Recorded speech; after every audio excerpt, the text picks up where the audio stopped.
pai, eu não estou falando de outra pessoa. Ele não tinha cidadania egípcia, porque ele era Yahud, judeu. Não, acho que assim, eu pensei na tradução literal de judeu, em hebraico, né? É Yehudi. Na época do Holocausto, quando tantos Yehudim foram levados, tantos Yehudim... חומוס של יהודים. המון המון שעלה לקרב זה הצד היהודי. Ser luz para as nações é eu vim aqui nesse podcast falar para você não guarda o Shabat. Porque o Shabat é dos Yehudim. Não existe essa coisa pela metade. O Ventura vai te dar Pela uma metade. cutucada. O Shabat é dos Yehudim. Maravilhoso Yiddish Husn, com o judeu Yehudi maravilhoso para você. Vamos lá. Então, os irmãos viram aí que eles tentam ocultar. Muitos deles tentam ocultar o nome do Eterno, mas, mexe vira, eles acabam soltando o nome. Eles falaram aí, no início eles falaram Yehudim, tentando ocultar o nome do Eterno. Depois eles confessaram em outros vídeos falando Yaldim. A passagem é 2 Crônicas, capítulo 7, versículo 14, diz assim: Então, se o meu povo, que leva o meu nome, se humilhar, orar, procurar a minha face e abandonar os seus maus caminhos, eu ouvirei desde os céus, perdoarei os seus pecados e curarei a sua terra.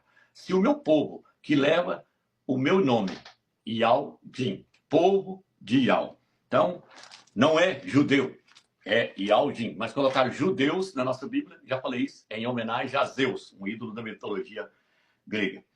Então, irmãos, não vou colocar aqui o outro vídeo, que senão vai ficar muito grande. Mas tem vários vídeos aí mostrando Benjamin Netanyahu, o ministro de Israel vai chamar de Benjamin Netanyahu.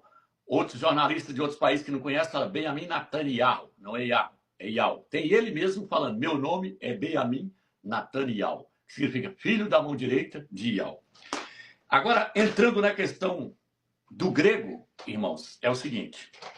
Então, a Bíblia foi escrita em hebraico. Depois ela foi traduzida para o grego. Isso aqui é uma Bíblia em grego. Aí, quando ela foi traduzida para o grego, os primeiros pergaminhos em grego continham o nome do Eterno em caracteres hebraicos, no meio do grego. Ao chegar no nome do Eterno, eles escreviam as 4 letras hebraicas, Yod, Rei, Vav, Rei, em hebraico, no pergaminho em grego. Depois, eles passaram a colocar em alguns pergaminhos em grego o nome Yal, em grego. Lá na frente, líderes do catolicismo romano, os nicolaítas, pegaram esses pergaminhos que continham o nome do Eterno, tirou o nome do Eterno e colocou Kyrios no lugar. A palavra Kyrios significa Senhor. Então, hoje, tanto no Velho quanto no Novo Testamento, está escrito no grego Kyrios. Na nossa tradução Almeida, tá? Senhor, porque Kyrios significa Senhor. O nome do Eterno não se encontra mais nas nossas Bíblias. Por quê? Porque eles tiraram. Mas nos pergaminhos antigos, em grego antigo, estava lá o nome do Eterno e o nome do Machia. No Novo Testamento, quando o apóstolo Paulo, apóstolo Shaul, seu nome é Shaul, quando ele escreveu o Novo Testamento, estava lá também o nome do Eterno em grego, lá no Novo Testamento, lá em grego estava lá o nome do Eterno. Em hebraico estava lá o nome do Eterno em hebraico. Porém, eles tiraram, e aí colocou Senhor. Hoje você não acha na sua Bíblia ao meio daí o nome do Eterno e algo fácil, a não ser no nome de alguns profetas, e em algumas traduções, e muito pouco ainda. Então, o que acontece, irmãos? Quando foi traduzido para o grego, eu até falei na live passada, eu falei que no grego as 3 palavras eram beta, alfa e ômega. Não é.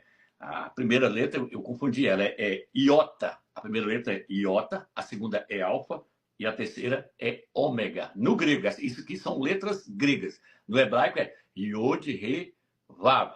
Iod, re, vav. No grego é iota, alfa e ômega. O irmão vai colocar o pergaminho na tela, e se não tiver um pergaminho na tela e quiser colocar na tela, o pergaminho que foi achado de Levítico 3, versículo 12, e Levítico capítulo 4, versículo 7, foi achado na gruta de Curã. Pergaminho antiguíssimo. Se eu não me engano, é antes do Machia. Esse pergaminho foi achado lá na gruta de Curã. Um pergaminho em grego, contendo o nome do Eterno. Aí, ó. Então tá aí. O iota, o alfa, que é o A, e o ômega, que representa a letra O. Mas, eles falam O, mas se aprofundarmos, nós vamos ver que tem um acento mostrando que é U no final. Então é I, A e U. Iau. O irmão tem até um documento aí um documento aí que o irmão mandou para mim, depois eu devolvi para o irmão colocar, onde mostra que a pronúncia profunda mesmo é isso aí, ó. Iau, lá embaixo, lá, mostrando lá, tá vendo lá? Tá. Essa letra ômega aí, ó, tem um puxado de U. Iau. Então não é Iau com O. Com U seria o correto. Ok, irmãos? Apesar que com O também se pronuncia Iau. Se o irmão achar quiser colocar o documento de Teodoro também, aí tem o Teodoro aí. Em grego, Teodoro existiu antes do Mashiach. Se eu não me engano, foi do ano 90 antes do Mashiach até o ano 30 antes do Mashiach. Ele escrevia Iau nos pergaminhos dele. Teodoro era um historiador. Ele colocou Iau. Deixa eu só ver aqui o que eu vou trazer para os irmãos aqui agora. Aqui, irmãos, eu vou trazer para os irmãos o seguinte. Então, quando foi traduzir a Bíblia, mais uma vez, quando traduziu a Bíblia do hebraico para o grego, colocou o nome lá correto. Iota, alfa e ômega. No grego estava lá. No Novo Testamento, o apóstolo Paulo, o apóstolo Shaul, com certeza ele usou Iota, alfa e ômega. Iau em grego. Ele sabia escrever. Porque Paulo era perito em grego. Shaul escrevia, falava grego, hebraico e aramaico. Aí, ó. Esse aí é Teodoro. Ele colocava Iau para o nome do Eterno. Era um historiador. Então, o que acontece, irmãos? Shaul colocou o nome do Eterno no Novo Testamento. Por isso que as testemunhas de Jeová hoje ficam tentando colocar Jeová no Novo Testamento. Mas não é Jeová. Eles teriam que colocar Iau na Bíblia deles. Mas eles não sabem que o nome é Iau, né? Então, o que acontece? Ou se sabe, não quer colocar. Aí, outros documentos aí. Então, o que acontece, irmãos? Depois de certo tempo que a Bíblia foi traduzida para o grego lá, eles falam da Septuaginta, e o Novo Testamento foi escrito pelos apóstolos, o que aconteceu? O clero da Igreja Católica, que dominou essa escritura e ficou com ela mais de 1000 anos na Bíblia, tirou o nome do Eterno e colocou Kyrios no lugar, no grego. Kyrios, que significa Senhor, tanto no Novo quanto no Velho Testamento.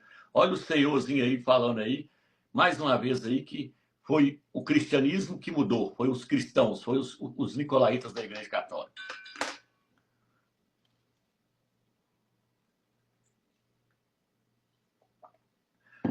O irmão achar, o irmão vai colocar na tela aí, o senhorzinho falando aí. Eu paro aqui, nós acerte o vídeo. Ok, irmãos? Então,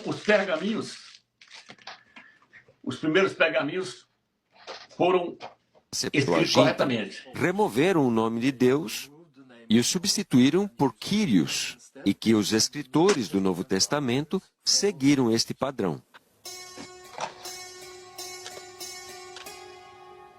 Mas em 1944, essa crença foi provada errada, após serem publicados papiros da Septuaginta sob o nome Fuad 266. Nesse fragmento da Septuaginta, nós encontramos o nome de Deus, Yod-He-Vav-He, em caracteres aramaicos.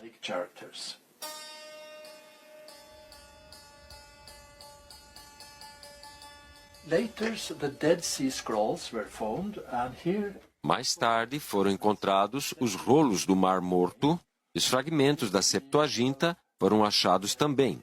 E aqui nós temos o nome, em caracteres hebraicos antigos, em meio ao texto grego. Dessa forma, o erudito Rul Faruli conclui o seguinte: Então é um fato que todos os fragmentos da Septuaginta, até o ano 50 da nossa Era Comum, contêm o nome de Deus, seja em escrita aramaica, escrita hebraica antiga, ou conforme a transcrição grega, Iau. Assim, o argumento de que os escritores do Novo Testamento usavam Kyrios, porque os tradutores da Septuaginta faziam assim, está errado. God's name either in Aramaic script, in Old Hebrew script, or as the Greek phonetic transcription Yau. Phonetic transcription Yau.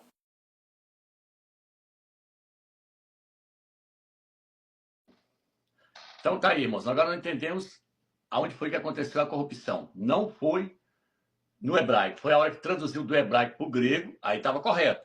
Aí depois veio os teólogos, os nicolaítas da Igreja Católica, e tirou Iau no grego, tirou e colocou Kyrios. Dali para frente, mas nenhuma Bíblia foi traduzida trazendo o nome do Eterno. Por quê? Porque todas as demais Bíblias foram traduzidas do grego para o inglês, do grego para o português, e não se sabia mais pronunciar o nome do Eterno, Satanás fez de tudo, então, para ocultar tanto o nome do Pai quanto o nome do Filho. Agora eu quero voltar aqui para o quadro aqui, mais uma vez aqui, ó, para me mostrar para os irmãos essa questão aqui, e vamos tentar usar os documentos que nós esquecemos agora para ficar perfeita a live. Perfeito não tem como ficar, mas fazer o melhor possível para o Criador. Aqui, ó. Então aqui aparece o nome do Eterno no nome dos profetas. Aqui está João, em português. No grego, eles colocaram Ioannes, ou Iohane. Aqui, no hebraico, está o nome dele, ó, com as 3 letras do nome do Eterno. Iod, Re, Vav. Aqui, ó, Yaohana. Esse aqui que é o correto, Yaohana. Os irmãos podem observar que aqui, eu vou apagar aqui, deixa eu só apagar aqui para ficar bom para nós entendermos. Vou apagar essa parte aqui de baixo, que nós precisamos dela. Vou anotar aqui. Os irmãos podem observar aqui que isso aqui é uma adulteração do nome do Eterno.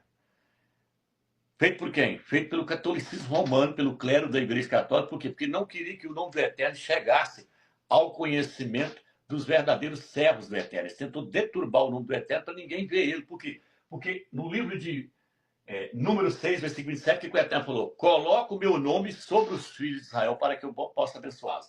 Satanás usou esses homens e falou: vai lá e deturba o nome, adultera o nome, porque o nome do Eterno está contido no nome dos profetas. Se você deixar o nome do Eterno no nome da cidade, no nome do povo de Israel, aí eles vão achar fácil. No grego eles vão achar fácil. Vai lá no grego e deturba o grego. No hebraico eles não deturbaram, não. Mas hoje ninguém consegue mais pronunciar o hebraico, por quê? Porque lá eles ocultam. A não ser quando você pega eles falando de cara, igual eles falou aí. Yaldim. Aí você consegue ver que é Yal. Entendeu? Yaldim, povo de Yal. Mas se você não vê eles falando, você não consegue ver o nome do Eterno, porque na hora de ler, eles não lê Yaldim, eles lê Yehudim, para poder te confundir, para poder deixar você sem entendimento. Então o que acontece? Quando foi traduzir para o grego, quando traduziu para o grego, o clero também da Igreja Católica também tentou ocultar, não foi só os judeus que tentaram ocultar, não foi só o clero do judaísmo que tentou ocultar e tenta ocultar até hoje, não. O clero da Igreja Católica também tentou ocultar, porque a Bíblia ficou na mão da Igreja Católica mais de 1000 anos. E ela ficou com a Bíblia grega. Aí ela fez o que? Ela deturbou o grego. Ela foi lá, aqui, ó. Aqui está o iota, aqui está o alfa e a do meio, o ômega. A do meio aqui teria que vir para aqui onde está a terceira, o A. Aqui. Vou até apagar aqui. Deixa eu apagar aqui para ficar melhor. Deixar só as 3 letras. Essa letra última aqui, que é o A, o alfa, teria que estar aqui aonde está qual que é o nome dela? Iota, alfa e ômega. A do meio aqui, que é o ômega, teria que estar aqui aonde está a terceira, que é o alfa. O alfa teria que vir para cá. Aí ficaria assim. Vou colocar aqui para os irmãos verem mais uma vez. Ficaria assim. Ó. Assim é correto. Aí poderia escrever Yalhanan. Por quê? Porque o pergaminho que nós vimos aí agora foi achado lá na gruta de Curã. Foi assim. Não foi assim, igual está aqui no nome Joaquim. Está vendo que todos os nomes, eles inverteram o alfa e o ômega. O alfa e o ômega. Eles trocou o alfa e o ômega de lugar. Para poder você ler. Aí você não vai ler Yalquim. Você vai ler Joaquim. Joaquim. Para você não ver o nome Yal no nome desse profeta. O nome não é Joaquim. É Yalquim. Se o irmão tiver o documento do dicionário aí, desse dicionário aqui, ó, que eu tirei aqui, ó. Vou colocar mais uma vez aí para os irmãos verem. Esse dicionário aqui traz a palavra Joaquim. Ele mostra como é que é. É Yalquim. Vou falando aqui, o irmão vai colocando na tela e os irmãos verem. Então o que é que acontece? Tá vendo? Aqui, ó, inverteram. Inverteram no nome Jeoacás. Tá vendo que tá? E colocou Iohaz, tá vendo? Iohaz. Ou Ioacás. Aí, ó, a tela aí, ó. Yalquim. Nesse dicionário também tem a palavra Yalda. Se o irmão quiser colocar a palavra Yalda aí, que não é Judá, é Yalda. Nesse dicionário aqui também eu achei essa palavra Judá, é Yalda. Então, irmãos, vou continuar aqui, deixa eu apagar aqui. Aqui, ó, Joaquim aqui. Botou Joaquim aqui. Teria que fazer isso aqui, ó. Tirar o ômega aqui. Deixa eu tirar aqui. Tirar aqui, colocar o alfa aqui e o ômega aqui. É assim. Yalkin. Aí, ó, Yalda. É isso aí. Então, irmãos, eu vou pedir pro irmão colocar na tela aqui. Aí, ó, tá aí, ó, as provas do dicionário, ó, Yalda aí. Irmão, coloca na tela o pergaminho aonde traz a palavra Yalhana, Yalkin,